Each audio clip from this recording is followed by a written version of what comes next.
Hola y bienvenidos. Hoy vamos a meternos a fondo con una de las preguntas más complicadas de la sociología, y lo haremos con la ayuda del gran Pierre Bourdieu. La cuestión es, ¿qué es exactamente una clase social? Muy bien, vamos directos al grano. La pregunta que lo empieza todo es esta. ¿Las clases sociales existen de verdad en la realidad o son solo una construcción teórica, una etiqueta que usan los sociólogos para analizar las cosas? Y ojo, que nadie piense que esto es un simple debate para académicos, ¿eh? Para nada. Decir que las clases existen o que no existen tiene unas consecuencias ideológicas y prácticas brutales. Es, vamos, un auténtico campo de batalla político. Y es justo aquí donde entra Bourdieu con su tesis. Para él, las clases no son ni datos naturales que están ahí esperando a que los usemos, ni tampoco son ficciones que nos inventamos. Son, y esta es la palabra clave, realidades históricas. Para pillar bien su idea, primero tenemos que entender el debate que él creía que estaba mal planteado. Durante mucho tiempo ha habido dos posturas totalmente enfrentadas y, según él, incompletas. Por un lado tendríamos el objetivismo, que trata a la gente casi como objetos que se pueden clasificar con datos externos, cuánto ganas, qué has estudiado, y por otro el subjetivismo, que viene a decir que la realidad social no es más que la suma de lo que cada persona piensa y siente. Pero aquí viene el giro de guión. Bourdieu nos dice: esta es de hecho una falsa oposición. O sea, que no tenemos por qué elegir entre una cosa y la otra. El punto clave, la idea fundamental, es esta: el punto de vista. Claro que es una visión subjetiva, una perspectiva personal, pero esa perspectiva siempre se tiene desde un punto objetivo, desde una posición muy concreta en lo que él llama el espacio social. En otras palabras, cómo vemos el mundo depende muchísimo de dónde estamos situados en él. Venga, pues vamos a ver ahora la primera parte de su teoría, ese momento objetivo, el mapa de ese espacio social. Para Bourdieu, la realidad no está hecha de cosas o de individuos por separado. Lo que es real es relacional. Es decir, la sociedad es un gran espacio de relaciones, de distancias y de cercanías entre las personas. Y este espacio se organiza básicamente en tres ejes. Primero, el volumen total de capital que tiene una persona. Segundo, la composición de ese capital, o sea, si pesa más lo económico o lo cultural. Y tercero, la trayectoria en el tiempo. Si esa posición va para arriba, se mantiene estable o está de capa caída.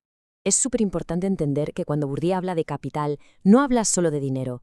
Claro que incluye el capital económico, pero también habla del capital cultural, la educación, los conocimientos, el social, tus contactos, tus redes y el simbólico, que es el prestigio, el reconocimiento. ¿Qué pasa? Pues que la gente que ocupa posiciones parecidas en este espacio desarrolla algo que Bourdieu llamó el hábitus. Es como un sistema de disposiciones, una especie de sentido del lugar, que nos dice, sin que nos demos cuenta, dónde encajamos. Y esto es lo que genera timidez en unos y, arrogancia en otros. Bien, con este mapa lo que tenemos son las clases sobre el papel, como las llama Bourdieu. Son construcciones teóricas, sí, pero con una base muy real. La clave aquí es que todavía no son grupos de verdad, grupos movilizados y conscientes de sí mismos. Y aquí es donde entramos en el segundo momento, el subjetivo. ¿Cómo se pasa del mapa a la acción?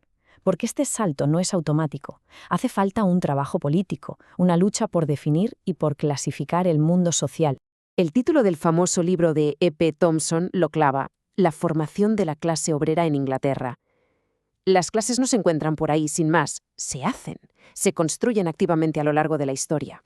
Bourdieu usa una metáfora que es buenísima para explicar esto. Dice que los límites entre las clases no son líneas claras y definidas, son más bien como los límites de una nube o de un bosque. Son difusos, cambian todo el rato y sobre todo son un motivo de disputa. Aquí es donde entra el juego el poder simbólico. ¿Qué es esto? Pues es el poder de hacer mundo. Nombrar las cosas y clasificarlas no es solo describirlas, es que ayuda a crearlas públicamente. La lucha política en el fondo es en gran medida una lucha por ver quién tiene el poder de dibujar esas líneas y de ponerle nombre a los grupos. Y entonces, ¿cómo un grupo que solo existe en potencia se convierte en uno real, que actúa? Pues a través de lo que se conoce como el misterio de la representación. Funciona más o menos así. Tenemos un grupo potencial en el mapa, ¿vale? Luego aparece un portavoz, un partido, un sindicato o lo que sea, y dice que habla en su nombre. Al actuar y hablar por ese grupo, ese portavoz no solo lo representa, sino que llega a ser literalmente su existencia pública. Es una lógica de delegación que a la vez implica una especie de renuncia. Para existir como colectivo, el grupo cede su voz a quien lo encarna. Y con todo esto ya podemos llegar a la síntesis final, a unir los dos momentos, el objetivo y el subjetivo. Así que, resumiendo, las clases sociales no son ni hechos puros y duros ni tampoco ficciones. Son artefactos históricos bien fundados. Son reales porque se basan en condiciones objetivas, pero solo existen como tales cuando se construyen históricamente a través de la lucha simbólica.